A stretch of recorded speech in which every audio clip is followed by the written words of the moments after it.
Jam grua.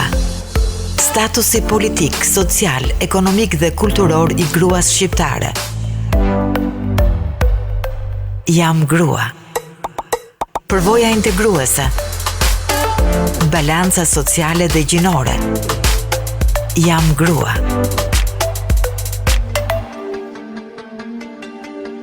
Mirëdita miq të Radio Tiranës, mirë se vini edhe sot në Jam Grua. Unë jam Kozeta Hoxha dhe së bashku me operatorin e zërit Redi Kristo jemi gati të përcjellim tek ju personazhin e radhës në emisionin Jam Grua.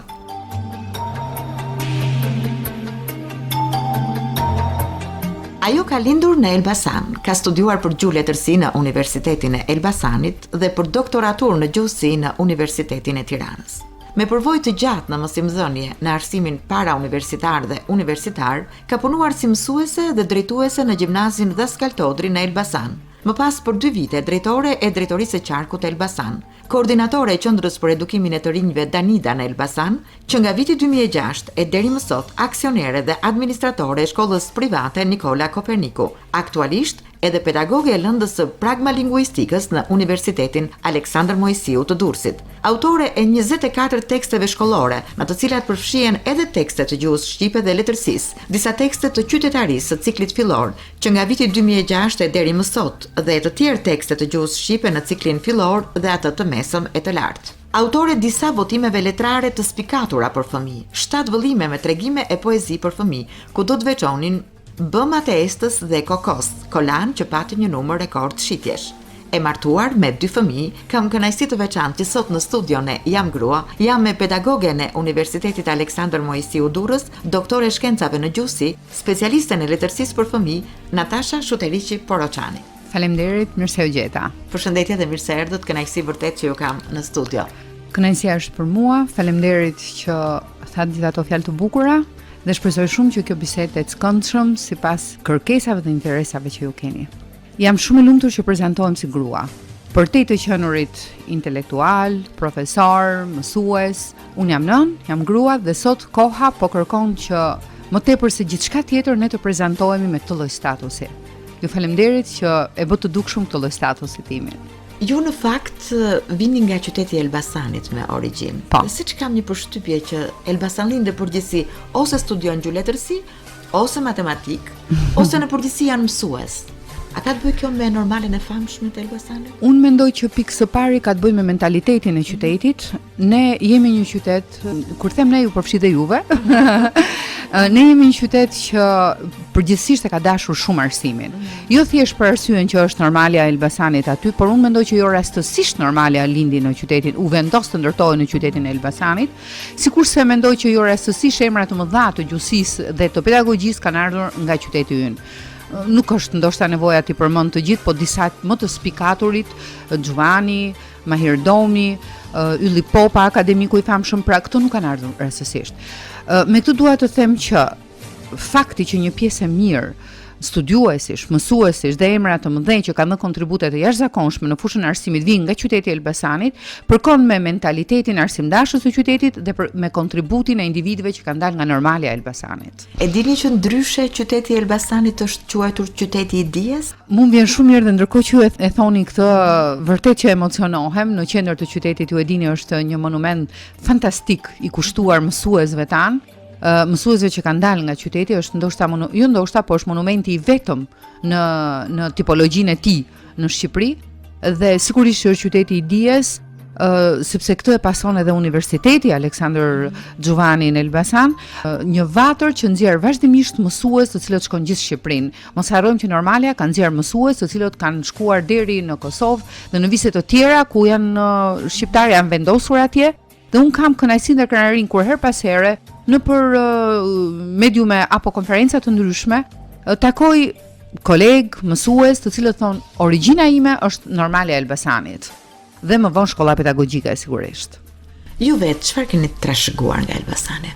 Përpos mbiemrit, të cilin e dua shumë sigurisht, po pavarësisht kësaj, nga qyteti im së pari kam trashëguar dashurinë për gjuhën shqipe dhe për dialektin e Elbasanës. Unë adhuroj dialektin e qytetit tim. Ndonjëherë e kap nuk e flisni shumë. Po, nuk e flas shumë sepse përvoja ime ka qenë mësuesia, unë më është dashur të respektoj standardin ndërkohë që kam marrëdhënie me nxënësit dhe më pas me studentët, por pavarësisht kësaj unë e pëlqej shumë dialektin e Elbasanit. Por dua të bëj një parantezë. Dialektin e vërtetë Elbasanas. Atë që e dëgjoj bio nga gjyshërit, që e dëgjoja dikur nga gjyshërit e mi, tani që e dëgjoj nga moshat e thyera, por që kam nevojën ta them dialektin e vërtetë Elbasanas sepse për fat të keq, pavarësisht se këtu jemi në një media, shpeshherë media e ka transformuar dialektin e Elbasanas duke i dhënë disa ngjyrime, herë me dashamirësi, herë me dashakeqësi, nuk e di këtë gjë, të cilat nuk janë ato që përcaktojnë vërtet dialektin ton. Dhe mua më pëlqen shumë. Pra kam trashëguar dashurinë për librin, që nuk ka shtëpi elbasanase që të mos ketë libra dhe portokalla. Absolutisht. Kam trashëguar dashurinë për librin, dialektin dhe kam trashëguar, më falni për mungesën e modestisë, po një farë modestie që në fakt e kanë elbasanasit. Elbasanasit bëjnë shumë, po nuk e transmetojnë, nuk e trumbetojnë ato që bëjnë. Kjo unë gjykoj që sot në kohën kur gjithçka është bërë virtuale, kur gjithçka po shitet është bërë marketing, mendoj që nuk është në një vlerë e jashtëzakonshme që të mos e shesësh atë që bën, por elbasanasit e kanë këtë. Shpeshherë kënaqen duke parë vet, duke e bërë, duke vjell produktet vet, por duke mos e manifestuar atë. Dhe unë bëj pjesë të këtij ekip. Elbasanlinë janë të butë, modest, të dashur, shumë modest, absolutisht, shumë tolerant dhe shumë pak mediatik. E vërtet. Gjithsesi, ju mund të kishit zgjedhur edhe një lëndë tjetër. Pse zgjodhët pikërisht gjuhëletërsinë për të vazhduar? Po, së pari dua të them që në kohën unë kam filluar studimet në vitin 1988 kur jo gjithçka ishte zgjedhje, po pavarësisht kësaj, unë kam dashur gjithkohën gjuhën dhe letërsinë shqipe. Ndoshta për shkak të një tradite familjare, unë vi nga një familje në të cilën librat jo vetëm s'kan munguar kurrë, por ndërsa kthehem në kujtimet e mia, gjithmonë e gjej veten me të afërmit e mi duke diskutuar për problemet të letërsisë, për libra të ndryshëm. Shtëpia ime ka pas gjithmonë libra, unë jam rritur mes librave. Mua më është ndaluar shpeshherë nga mami të lexoj libra dhe unë gjithmonë e kam lexuar, pavarësisht se më është ndaluar. Pra kjo ndalesë në një farë mënyrë ishte shtys për të shkuar drejt librit. E para më është ndaluar të lexoj libra të ndaluar megjithëse ishin në shtëpi. Për shembull, më kujtoj, ja transmetoj, kam treguar dhe studentëve shpeshherë, kujtoj me sa dëshirë, kërshëri dhe nevojë kam patur të lexoj Aleksandr Dyman. Kam lexuar në atë kohë Dostojevskin. Kam mësuar të lexoj, domethënë këtë e them pa modesti, kam mësuar të lexoj në frëngjisht vetëm që të lexoj autor të ndaluar dhe aso kohe unë kam lexuar Kafkën në frëngjisht, që nuk është se e kuptoja sa duhet, por ama e lexoja vetëm sepse më ishte ndaluar ta prekja. Por kujtoj një gjë shumë interesante, ndërkohë që imam ishte aty për të bërë policinë thonjsa, që unë të mos lexoj këtë apo atë, unë lexoja fshehurazi dhe shikoja se si xhaxha i me bishtë syret e shikonte që unë lexoja dhe nuk më thoshte gjë. Kjo më jepte zemër. Ai preferonte të bënte indiferentin në të kundërt të mamas time që më pengonte dhe përderisa ai e shikonte bënte indiferentin, unë e dija që asnjëherë gjërat nuk i bënte kot. Do thoshte që unë duhet shkoja te këto libra. Dhe me këto që po them, tërheqja drejt letërsisë nuk është rastësore. Të rritesh në një mjedis me libra, të kesh atë që po mungon sot, ditën e librarisë, në atë varfëri totale, unë me nënën time të shtunën shkonin dhe blinin një libër. Kotën e kishim tepër të kufizuar, mbaj mend 20 lekë të vjetra, sot për atë kohë ishin diçka. Unë brenda këtyre 20 lekëve, më fal, jo 20 lekë, e rrita shumë, kanë qenë 2 lekë. Brenda këtyre unë bleja revista, pra kishim ditën e librarisë. Një ditë në javë do shkoja. Ka lozur rol në atë kohë, sepse familja nuk diskutohet, po mësuesët e letërsisë, të paktën sa mbaj mend unë, kanë qenë nga më absolutisht po. Absolutisht po. Qoftë në absolutisht po. E para, shkolla e hapte dyert librit. Për fatkeq shkolla sot ja ka mbyllur dyert librit. Duhet jemi pa kritik, nëse do të më lejon. Në kuptimin që sot nuk lejohet në shkollë të futet asnjë shkrimtar të bëjë një takim me nxënësit, të flas për librin.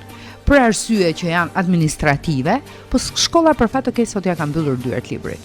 Domethënë nuk lejon takimet me shkrimtar, përse? Po nuk lejon, nuk ka orë, në gjimnast nuk ka orë. Unë e njoh mirë kurrikulën, sepse në segmente caktuara kam qenë pjesë e artimit të saj. Sot nuk lejohet që nuk ka një hapësirë në kurrikul, sidomos të gjimnazit, ku nxënësi të bëj analiza romanesh, poezish.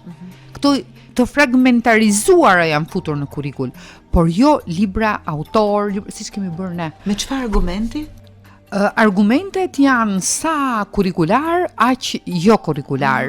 Argumenti kurrikular është që të lexuarin aktiv nxënësi e merr nëpërmjet procesit të mësimit dhe mund t'i qaset vetë në mënyrë individuale një libri, romani, autori, shkrimtari etj. Ky është argument kurrikular që është i qëndrueshëm, sigurisht që qëndron. Nxënësi merr formate të lexuarit nëpërmjet të cilave ai krijon vetë standardin për t'u afruar në libra apo shkrimtari.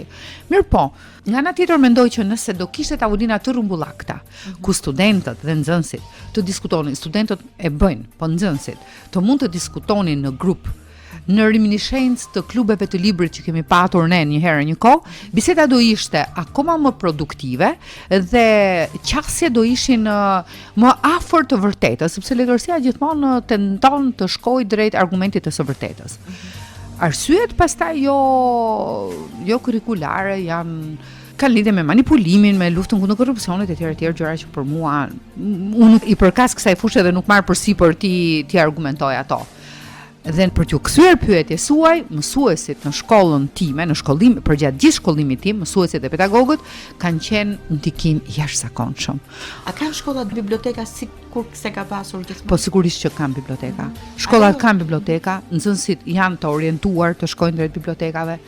Ka mësues i cili është përgjegjës për bibliotekat dhe nxënësit e frekuentojnë bibliotekën. Unë nuk di të them sa është denduria e frekuentimit të bibliotekës, dhe duhet jetë në planet e punës së bibliotekave prania ose një herë në muaj të paktën të ketë një bisedë të hapur me një shkrimtar, me një gazetar, me një kronikan, nuk ka asgjë të keqe. Nxënësi vetëm do përfitojnë nga kjo, por e shikoj shumë të vagullt. Këtë e shikoj shumë të vagullt nga hulumtimet që unë kam bërë. Është subjektive ndoshta dhe nuk ka të bëjë kjo me direktivat? Unë mendoj që duhet ketë një plan pune. Të miratuar nga drejtoria e shkollës, nga drejtoria arsimore etj. Pra duhet të ketë një plan pune për të cilit të përfshihet dhe kjo bisedë e hapur për librin. Një bisedë e gjerë e hapur për librin, sepse shiko se çfarë bërej unë nga më është dashur të bëj disa studime individualisht për arsyet e punës time lidhur me marrëdhëniet e fëmijëve dhe të adoleshentëve me librin. Në qoftë se fëmia është lexues besnik, është shumë i ndjeshëm, për shkak se edhe prindi është shumë i ndjeshëm lidhur me kontaktet e fëmijës me librin, për shkak se telefoni akoma nuk është bërë konkurrent serioz i librit në pjesën e fëmijërisë së tij, të paktën deri në klasë të 5. Vëret një shkëputje dhe një tërheqje e frikshme e adoleshentëve nga libri. Janë shumë mirë që janë afër teknologjisë, shumë mirë që e duan, për mua interneti është pika më e bukur e njerëzimit, më e mira, por kjo bën që ato të tërhiqen nga libri, i ka larguar shumë nga libri. Por edhe për disa arsye, për të paktën sipas studimeve që un kam bërë dhe i kam me statistika këto, arsyet që adoleshentët janë tërhequr nga libri janë së pari, konkurenca e madhe e teknologjisë. Jemi përpara këtij fakti dhe duhet ta pranojmë. Sikurse them, nëse librin tim e duan ta gjejnë online, është detyra ime ta kaloj atje. Ama është libër. Së dyti, është dorëzimi i prindërve.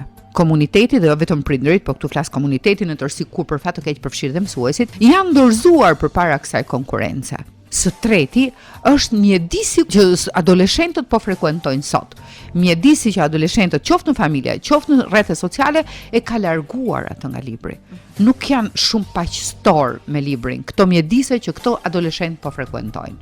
Ndërkohë që kemi këtë situatë sa i përket raporteve të fëmijëve me librin, votimet janë pafund. Ju vetë jeni autore. Ajo që më bëri përshtypje në rastin tuaj është fakti që keni një formim kaq të mirë gjuhësor dhe kaq të thelluar, ndërkohë që jeni autore të teksteve shkollore. Si qëndron çështja me tekstet shkollore, do të kisha dëshirë të themi disa gjëra të vogla, por më parë le të ndjekim disa tinguj muzikor dhe le të kthehemi sërish në studio. Jam grua.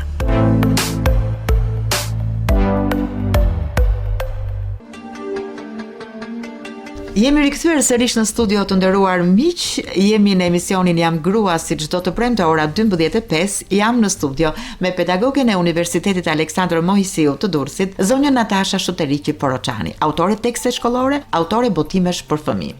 Të jesh autore tekste shkollore është përgjegjësi e madhe. Edhe privilegj do thosha? Absolutisht privilegj. Ju keni qenë para alter tekstit, autore tekstit? Jo, pas alter tekstit. Pra, Unë i përkas brezit alter tekstit. Pra ju jeni pro alter tekstit? Absolutisht po. Pikërisht në këtë drejt. Jo, vetëm për këtë arsye. Madje do të thoya që kjo është arsyeja e fundit. Arsyeja për të cilin unë mendoj që alter teksti është rruga më e mirë, por ndonjëherë e bërë keq, siç kam gjykuar dhe jam prononcuar edhe për maturën shtetërore, që është një gjë shumë e mirë, por e administruar jo fort mirë. Kështu gjykoj edhe për alter tekstin, por mendimet i kam më shumë pozitive për alter tekstin. Jemi në një kohë në një shoqëri të hapur globale, ku prurjet janë të shumta, individualitetet janë të shumta, po i hapet rrugë talenteve dhe kemi një kurrikull me bazë aftësimin e nxënësve, nuk po përfshi studentët, aftësimin e nxënësve për dy rrugë, ose për zhvillimin universitar të tyre, ose për tregun e punës. Atëherë, në këtë shumë llojshmëri idesh, mendimesh, individualitetesh, perceptimesh të realitetit dhe receptimesh të komuniteteve të ndryshme, atëherë pse duhet të kemi një mendim të vetëm? Duhet të ketë disa mendime. Libri juaj zgjidhet vetvetiu apo ju duhet të ndikoni patjetër që libri të zgjidhet? Atëherë ka dy rrugë. E para është që libri parimisht libri duhet të zgjidhet vetë. Mësuesi duhet të kryejnë grupe pune që ta zgjidhin librin. Ministria e Arsimit i ka krijuar në fakt instrumentet për zgjedhjen e këtij apo atij libri sipas gjykimit të tyre. Kjo është rruga e parë dhe kështu duhet të jetë. Por ne jetojmë në Shqipëri, për fat keq, dhe kjo që thoni ju është e vërtet, ka shumë raste kur individ të ndryshëm, unë jo. Individ jo, absolutisht. Kështu është. Mendoj që të zgjedhësh një libër ka dhe influenca. Duhet të influencojë. Absolutisht, ka dhe influenca. Unë them nuk duhet të ndodh kështu, sepse influenca jeni ju si mësues dhe libri që keni ju përpara. Ju e merrni dhe shikoni nëse ky libër në nivelin e tij shkencor, didaktik, profesional edhe linguistik i përshtatet klasës që ti ke? Ato përshtatet ty. Nuk të përshtatet sepse është një nivel shumë i lartë për ty. Atëherë prit se kam zgjedhje të tjera. Kam dyshin dhe treshin. Pa dyshim që njëri prej tyre do t'i përshtatet sepse ato kanë kaluar në filtra. Tani ç'ndodh me filtra? Unë mendoj që këtu është problemi e saj gjësë mirë të bërë keq, sepse jo pak raste mediat lështek, më falni që ndërpreva, por lështek alter teksti për të bërë zgjedhje subjektive. E para, a jemi ne aq të aftë për të kuptuar se cila ky auditori im do këtë zgjedhje apo atë? Unë mendoj që po, sepse një mësues që punon 9 muaj të vitit me fëmijët e tij e di se çfarë kërkon. E di nivelin. Unë mendoj që po. Për mua problemi qëndron te filtrat. Tani, cili është rregullatori i filtrave? Shteti. Mirë, se nuk duam që të futemi thella aty sepse do t'i takonte një bisede tjetër. Si keni nisur të jeni autore tekste? Unë ndaja një miqësi në atë kohë me Rita Petron, ajo akoma nuk kishte bërë një emër kaq i madh i shpive botuese se ç'është sot. Ndani miqësi, drekonim, pinim kafe dhe kishim dhe një mik të përbashkët, edhe ai autor tekstesh, tani pedagog Tomi Treska, dhe në një nga ato bisedat tona që në atë kohë ishin sa të bukura dhe filozofike dhe kishten një gamë debati shumë të gjerë dhe shumë intelektual, në bisedë sipër më i thot Tomi Ritës që pse nuk e jep Tashës të bëj tekstet e qytetarisë. Vashtash, jo deri këtu. Jo, për mua ishte përgjegjësi shumë e madhe. Ju në fakt kishit filluar të shkruaj? Unë kisha filluar të shkruaja kryesisht probleme që lidheshin me natyrën psikolinguistike të nxënësve dhe studentëve, po jo tekste shkollore. Kjo që ato më vunë përpara faktit, përgjegjësia ishte jashtëzakonisht e madhe. Ju përgjithsisht jeni natyrë që i futeni sfidave? Unë i futem, po. Mu më pëlqen të përballen me gjërat. Keni nevojë të merrni mendimet e të tjerëve apo vendosni vetë? Gjithmonë i marr mendimet. Konsulenti i mirë, më i mirë është im shoq. Dhe kam një besim çuditërisht që po më tha jo, kjo nuk bën për ty, unë tërhiqem sepse ai është njeriu që më njeh më mirë. Por për fat të mirë është ai që më ka shtyr gjithkohon. Edhe unë kur kam thënë që jo, këtë nuk e bëj, ka thënë se bën, pse? E bën. Edhe kështu ka ndodhur. I kam bërë. Ato mund që kam bërë. Po 24 tekste, po. Është e lehtë tashmë? Nuk është aq e vështirë sa në fillim. Nuk është aq e vështirë sa në fillim, por prap nuk është e thjeshtë sepse duhet të jesh në koherencë me ato që kërkojnë brezat, koha, kurrikula, sidomos duhet të njohësh shumë mirë pritshmëritë e fëmijëve, se unë kryesisht kam shkruar për ciklin fillar.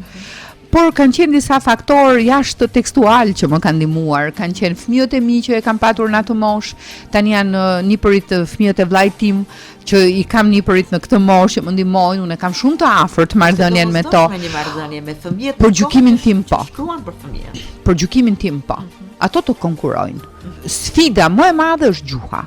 Unë dua të diferencoj nivelet e ligjërimit, ndryshe të flas me studentët, ndryshe të flas me nxënësit, se për fat un kam, siç e tha dhe ju, një shkollë private dhe më ruan ligjërimin me to, dhe kam ato tre nipërit e mi që për fat do vinë dhe të tjerë, që sepse ato do rriten, që më ruajnë ligjërimin në këtë nivel.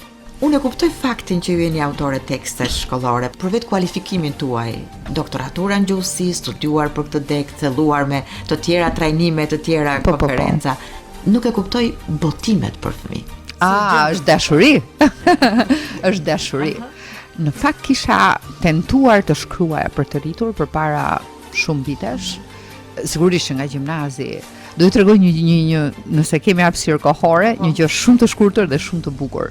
Kur isha studente, unë kam patur ca bloqe të vegjël të asaj kohe, që gati sa gjysma e pëllëmbës, dhe me ato mbushja poezi të vogla. Dhe ja shpërndaja shokëve, miqve, personave që simpatizoja, djemve që i kisha qef, etj. Mirë, po e kisha harruar fare këtë histori. Dhe në 2002, një ish student, ish shoku im i fakultetit, vjen dhe më sjell bllokun e asaj kohe. Fillimisht thash, ç'është ky? Kam kaq vite që e ruaj, tha, të lutem mos e shpërdoro. Kjo ishte nxitja që unë të shkruaj. Tentova të shkruaj për të rritur, po nuk kisha unë, nuk e ndjeja, jam një çik skrupuloze. Asnjëherë edhe në artikuj që shkruaj përgjithsisht i shkruaj, rishkruaj, domethënë nuk kënaqem me atë të parën. Atëherë thash, po sikur përpara 10 vjetësh vajza ime ishte 10 vjeç në atë kohë, fillova të shkruaja për të. Totalisht për të dhe gjëra që ajo bënte. Im shoq prap ishte ai që nxitsi, që i lexonte, që i diskutonte, më thotë pse nuk i boton. Ky ishte fillimi. Pastaj erdhën vetiu, erdhën nipërit, tani jam pranë tyre, dhe gjithçka që ato bëjnë, po të shikoni not tek telefoni im, është plot i mbushur plot me grinca nga jeta e tyre e përditshme, të cilën e marr dhe më pas e riartikuloj në kontekste për fëmijë. Por i kam ata gjykuesit më të mirë. Pasi e shkruaj, shkoja lexoj e tyre. Ç'do më thon ata? Dhe ka shumë raste sepse ato më thrasin në emër dhe mua, unë kështu e kam vendosur marrëdhënien. Ka shumë raste që ajo që është më çak marrokja, është 8 vjeç, më thotë ja ke futur kot këtu. Dhe unë e kuptoj që po, kjo nuk shkon. Unë duhet ta rishkruaj, unë duhet ta ribëj. Dhe them që ky ka qenë suksesi. Ato janë libra që kanë patur sukses. Unë jam shumë e lumtur, kanë arritur 2500 numrin e botimeve dhe kjo është një shifër e kënaqshme. Mendoj unë në këtë kohë kur libri shpesh herë. Më duket e vështirë të shkruash për fëmijë, dhe sidomos kur jeni pedagoge në universitet, sepse po të ishet një edukatore kopshti ja. Po. Do më duket më normale sepse jeni brenda fëmijëve. Kurse duke qenë pedagoge që ju duhet brenda një kohe, ndoshta të ndryshoni mënyrën se si shpreheni, Ligjërimi, nivelet e ligjërimit. Kështu që më duket e bukur po e vështirë. Shumë e vështirë. Por unë ju thash që unë kam kontakte të përditshmërisë time me të treja nivelet e ligjërimit, me të treja grup moshat, edhe kjo ma ka mundësuar. Pastaj duhet të them edhe diçka që unë jam vazhdimisht në kontakt të vazhdueshëm me gjithçka që botohet në letërsinë për fëmijë, jo vetëm në gjuhën shqipe, frekuentoj panajiret e librit për fëmijë. Gjithmonë në Bologna unë jam gjithmonë në panajirin e librit për fëmijë, shikoj prurët e reja. Asnjëherë nuk kam mbetur në vend, gjithmonë lexoj gjithçka që shkruhet për fëmijë, sidomos në frëngjisht dhe italisht, aty ku unë mund të lexoj se këto mundsi kam. Lexoj gjithçka që shkruhen të tjerët për fëmijë dhe vjel formate të folurit, mënyrë të perceptuarit të realitetit, dhe këto më kanë ndihmuar. Në fakt, jeni pedagoge. Jeni administratore një administratore private, po. Jeni autore tekste shkollore, jeni autore botimesh për fëmijë. Jeni ndjekse rregullt e veprimtarive për fëmijë. Absolutisht, po. Jeni nënë e 2 fëmijëve, jeni bashkëshortet. Si bëhen gjitha këto? Për këtë ne donim që dëgjuesit t'ju njohin pak më tepër, por le të ndjekim sërish disa tinguj muzikor dhe le të jemi sërish në studion e emisionit Jam Grua. Jam Grua. U rikthyem sërish tek minutat e fundit të emisionit, janë pyetjet e fundit. Jemi pikërisht para festave të 7 dhe 8 marsit. Kemi privilegjin që sot në studio kemi një zonjë, një nën, një bashkëshorte, një pedagoge, një autore tekstesh, një doktore shkencash në gjuhësi, një mësuese. Po, më një pëlqen autore shumë botimesh për fëmijë. Më pëlqen shumë titulli mësuesi. Faleminderit. Gjëra për një grua dhe nga më të bukura dhe më të zgjedhura, sikur ke zgjedhur ato më pikantet. Andaj fëmijët ta adhurojnë. Faleminderit. Pjesa më e bukur është një herë të merresh me njerëz, të bashkëpunosh me njerëzit. Dhe pastaj të zgjedhësh pjesën më të mirë që janë fëmijët. Kjo është një mrekulli. Punoj me fëmijët, adoleshentët, studentët. Ajka e njerëzimit. Marr nga energjia e tyre, marr gjithmonë, marr çdo ditë dhe përpiqem t'u jap shumë. Më befasojnë, shkruaj gjithçka që ato më befasojnë, siç u thash telefoni im është plot. Shkruaj gjithçka që të më befasojnë dhe kjo ta bën jetën të pasur.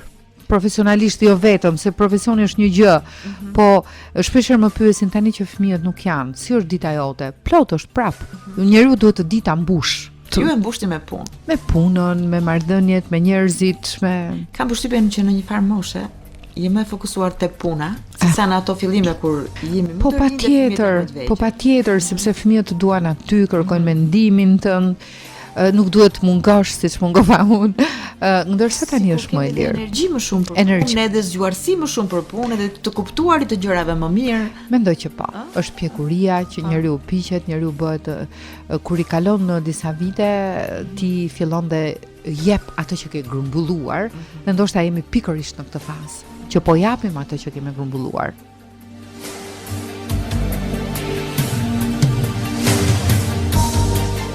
Të kalojmë tek pyetësori ynë i fundit? Po patjetër. Cili është motivimi juaj më i madh? Dashuria. Për gjithçka, dashuria në përgjithësi. Dashuria më e madhe? Dashuria më e madhe fëmijët. Frika më e madhe? Mungesa e punës. Dilema më e madhe? A do t'ja dal dot apo jo? Për punën time, kam fjalën. Suksesi më i madh juaj? Fëmijët. Dështimi më i madh nëse keni pasur? Kam pasur, si jo, shumë dështime. Duhet ta kisha plotësuar shkollimin tim shumë vite më përpara. Kur sapo isha studente, domethënë në atë kohë, ai ka qenë dështimi më i madh. E rikuperova më vonë, po gjurmët i kalon. Unë e quaj dështim për atë kohë. Beson te fati apo te aftësia për të dyja bashk? Jeta ka treguar që sado jaftë jesh, po s'pat edhe pak fat. Nuk arrin të arrish aty ku duhet. Të dyja bashk. Unë fatin se kam parë partner asnjëherë. Ju jeni natyrën dorimtare apo e planifikuar? Varet edhe nga mosha tani, sepse kam pas vite të tëra kur ndëroja shumë. Tani mendoj që nuk e kam më këtë luks. Më duhet jetë më e planifikuar. Ju mendoni që suksesi është çelësi i lumturisë? Jo. Apo lumturia çelësi i suksesit? Unë mendoj që nuk ka pse të kemi një ndarje të tillë radikale, o kështu o ashtu. Lumturit janë të vogla, në konceptimin tim, lumturit janë të vogla. Sukseset të japin lumturin e momentit e çastit. Po lumturia është shumë e madhe, koncept shumë i gjerë. Unë e kam jetuar në çaste lumturin. Lumturia absolute unë nuk kam jetuar ndonjëherë. Keni marrë ndonjëherë goditje në jetën tuaj? Po shumë. Merrni goditje, si reagoni ju? Goditjen e parë kam marrë kur jam 5 vjeç. Se kuptova, i kuptoj vetëm gjurmët tani. Ka qenë shumë e fortë. Goditjet të tjera kam marrë, sigurisht, plot. Her pas here, profesionalisht, nga miqt, nga të afërt. Ju bëjnë që të ngriheni më lart apo ju poshtin? Her pas here më kanë poshtur, her pas here. Pastaj jam ngritur. Vetë vetes askush nuk të ndihmon dot të ngrihesh. Xhelozi profesionale. Po kam provuar dhe kam. Ashtu. Edhe kam provuar shumë, po edhe kam. Xhelozi. Po kam, sepse po të mos kisha do kisha mbetur në vend. Kam ardhur për të thënë të vërtetën. Por unë nuk e përdor këtë xhelozi. Se kjo do ishte e shëmtuar pastaj. Kjo nuk ka të bëjë me mua, ata që më njohin e din shumë mirë. Ambicie. Po, ambicie profesionale, po. Kam shumë. Por që ta përdor këtë duke bërë keq këtë jo. Ato që më njohin e din. Xhelozia ka të bëjë me këtë pavarësisht problemeve të tua, të jetë interesohesh për jetën e tjetrit? Jo, kjo absolutisht. Ju Jo. mbi veten tuaj keni provuar xhelozi profesionale? Kam provuar xhelozi profesionale. Keni justifikuar? Jo, unë them që kur bëhet mekanizëm xhelozia nuk ka pse të justifikohet më, por nuk jam hakmarr kurrë. I kam lënë gjërat të rrjedhin dhe kanë rrjedhur. Unë do kisha reaguar keq nëse xhelozia do ishte për tej profesionale, do kishte cënuar atë që unë kam të shenjtë, por nuk ka shkuar deri këtu. Cila është marrëdhënia që keni me paran? Drejtë që e mori, e prish shumë, nuk më rri. Nuk më rri fare. Dhe punon që ta fitosh. Po punoj shumë që ta fitoj shumë, po nuk e shikoj. Jam gjithmonë duke i kërkuar lek tim shoq. Nuk i kam raporte të mira, jo. Po me raportet me të djeshmen, të sotmen dhe të ardhmen. Mua më shërben e djeshmja për të reflektuar, për të sotmen dhe për të ardhmen. Reflektoj gjithmonë shumë, përpiqem shumë të reflektoj çfarë nuk bëra mirë ose që duhet ta kisha bërë mirë. I kthehem, i kthehem, mendorisht të paktën i kthehem gjithmonë, por nuk e gjykoj shumë mirë këtë gjë, sepse kjo shpeshherë më pengon të jetoj të sotmen. Dhe prandaj fëmijëve të mi i them, shijojeni atë që keni çastin. Që kur kanë qenë të vegjël, në dhomat e tyre, unë kur filluan që të kuptonin më shumë, kam shkruar atë thënien e famshme të Goethes, çast fluturak ndalu të kap. Ja shpjegoja ditë pas dite, sepse doja që të jetonin të tashmë. Dhe ju vetë padyshim që jetoni përderisa ata që jetoj absolutisht. Mos e përpiqem ta kënaq veten, të kënaq fëmijët, të shijoj, më pëlqejnë shumë festat, jashtëmase shumë më pëlqejnë festat, të dal me shok, ne jemi miq shumë që bëhemi, dalim, shëtisim, po ajo që më pëlqen më shumë është të udhtoj. Të mos harxoj shumë kur udhtoj sepse nuk ma mban xhepi, por ama të udhtoj. Më pëlqen shumë, shumë fare. Si e kaloni një mërzitje të ditës? Me dy mënyra. Lexoj shumë, unë jam shumë produktive në lexim kur jam shumë e mërzitur, dhe për arsye personale kam kaluar një periudhë jo fort, bandje shumë të keqe përpara pak kohësh, dhe kur bëra bilancin pash që kisha lexuar një numër jashtëzakonisht më të libra, ashtu çudita, thash pas kam qenë shumë e mërzitur, por edhe dëgjoj muzikë shumë. Këto janë dy mënyrat e mia dhe e mbaj vetë. Nuk flas, ndonjëherë flas. Un kam një konsulent shumë të mirë. Nuk i shkarkoni mërzitjen. Nuk e shkarkoj këtë të tjerët, jo, e mbaj vetë. Kjo i bën mirë mendoni? Them që jo. Kjo jam unë, kjo është natyra ime. Ju thatë disa përkufizime për lumturinë sipas mendimit tuaj. Sipas mendimit tim. Në këto çaste që ne po flasim. Jam shumë, po jam e lumtur. Jam e lumtur, e dini pse? Sepse është hera e parë që bëhet ky bilanc i jetës time. Dhe është hera e parë që unë shikoj pas kam për të folur, pas kam bërë ca gjëra. Ju falenderoj shumë, sinqerisht, sepse unë nuk e dija që vërtet pas kam goxha për të folur nga jeta ime, pas kam bërë ca gjëra. Mbase nuk i kemi thënë të gjitha madje. Nuk e di, unë ju falenderoj, jam shumë e lumtur që bët këtë bilanc dhe që më pohuat atë që unë kisha frikë ta pohoja vetes. Kam qenë para dilemës që s'kam bërë shumë gjëra. Jo, pas kam bërë ca. Djali im ju a thash, unë komunikoj shumë me të.